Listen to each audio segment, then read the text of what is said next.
of his agenda that he's called. Okay.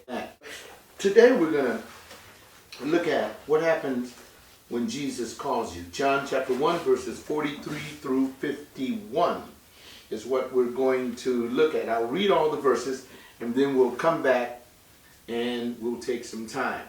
I see Mother and Sean coming in, but I'll just read through it. It says, the next day he purposed to go forth to Galilee, and he found Philip. And Jesus said to him, follow me. Now Philip was from Bethsaida, the city of Andrew and Peter. Now Philip found Nathanael and said to him, we have found him of whom Moses and the law and also the prophets wrote, Jesus of Nazareth, the son of Joseph. And Nathanael said to him, can any good thing come out of Nazareth?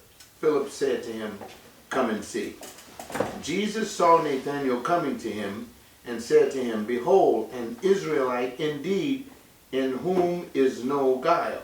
Nathanael said to him, that is to Jesus, how do you know me? Don't forget that. That's going to be very, very important. He said, how do you know me? This is very, very good. And how do you know me? And Jesus answered and said to him, before Philip called you, when you were under the fig tree, I saw you. Now, just keep that in mind. Nathanael answered and said, Rabbi, you are the Son of God. You are the King of Israel. We're going to have fun as we talk about why he responded that way. Because, Garland, the whole thing is here is, wait till I get there. That's why I didn't finish this thing. I sound like Sean this morning. I didn't finish this until this morning because I had to pause last night and I told Mario, I said, I'm going to bed, man. I can't, no, I don't even want to handle this until my brain is fresh in the morning. But as you continue to look at that, he said, you are the Son of God. You are the King of Israel. All because Jesus said, I saw you under that fig tree. We're going to get into this. Jesus answered and said unto him, because I said to you that I saw you under the fig tree, do you believe? Then he said, you shall see greater things than these. And he said to him, truly, truly, I say unto you, you shall see the heavens open and the angels of God ascending and descending on the Son of Man. Now we're going to look at this, and this little section of the book of John is called When Jesus Calls You. I have difficulty with Christians that say, John, when Jesus calls me, he didn't call me with the same impact that he called you. You see, when he called you to be a preacher. When he called me, when he calls all of his children, I think we respond basically the way that Nathanael did. Often we use the term when the Lord calls you. But the question is, do we really fully understand the ramifications of being called by him? If you've been with me in ministry over 6 months, you know I've been saying that for years. What are the ramifications of, he called you? Oh, you saved, or you Christian, or you this, or you that. What does that mean? I guess he's not here because he made the decision. I had one of our members that come to us, he called me and he said, I'd like to ask you a question. Ask on, man. He says, well, someone that I know died, and I'd like to know if you think it's important for me to go over there or to come there and just listen to you in your garage. I said, I don't know who you think you're talking to, but I don't answer questions like that.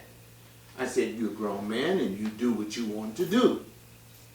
Because you see, the ramification is this, is that whatever God is leading in your heart of hearts, you will do.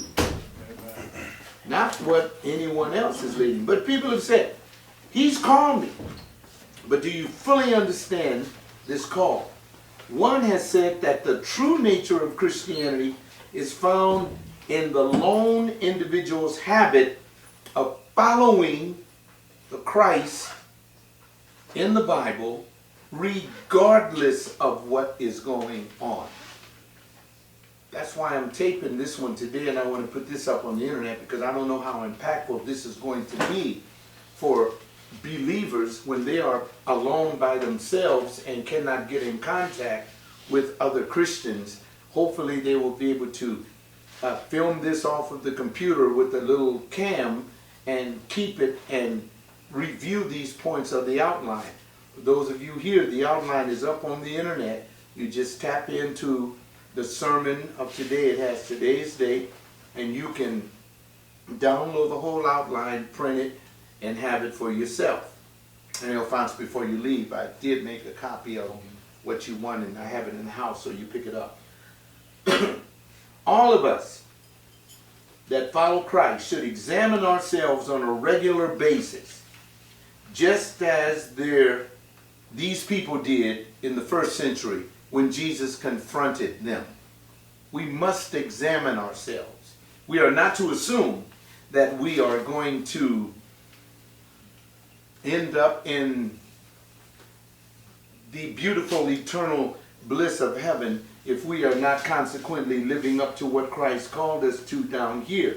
In the same way, we too must confront our confrontations with divine matters. When God confronts us, as I was saying earlier, I was speaking with the man, and the man just blurted out to me and said, could it be that I'm going through this because I refused to do what God told me to do? And the man gave out a laugh, and I just looked at him. I have my brothers, but I don't tell people what I know now, Garland. Because if you tell people what you know, because I know the way that God responds. Mother, if I were a heretic, hiding out as a heretic and pretending to be true here, my life is not worth too much of anything. And so once I see people that are hiding out, and they ask me, do you think I'm hiding out? I don't tell them nothing. You've heard enough Bible studies from me to know that I'm only doing this for me. I'm not doing this for you. You can hide out all you want to. I'm doing this for me now. Check this out. Philip and Nathaniel. Philip, his name, the Greek name, I couldn't believe this when I researched it. If you ever want to get a nice little book, stepping away from the camera, but I show you people, and because I'm not a great man of a mental thing, it's called All the Men in the Bible. This is a great little book written by Herbert Lockyer. It says a portrait gallery and reference library, more than 3,000 biblical characters. This is all the men in the Bible. You can get this. I only have 3, and Lockyer wrote all these books. All the men in the Bible, all the promises in the Bible. This one you can go through and make sure that they aren't tricking and fooling you on word faith stuff. No, that's right, sweetheart. All the women in the Bible too. And when you get this book, you can do a study on it. It gives you their names, the meaning of their names in the Greek, and everything. The guy's name is Herbert Lockyer. You can get the 3-volume set. He's probably dead now. There's a picture of it. Herbert Lockyer. This is when people took time and did this. And if you're ever doing a Bible study or doing something like that, you just go right here. I don't make these things up when I preach, but I'm showing it to the people because the people out there, if you can get these books, because you can barely find them now. But the name of Philip, it means fond of horses. That was interesting.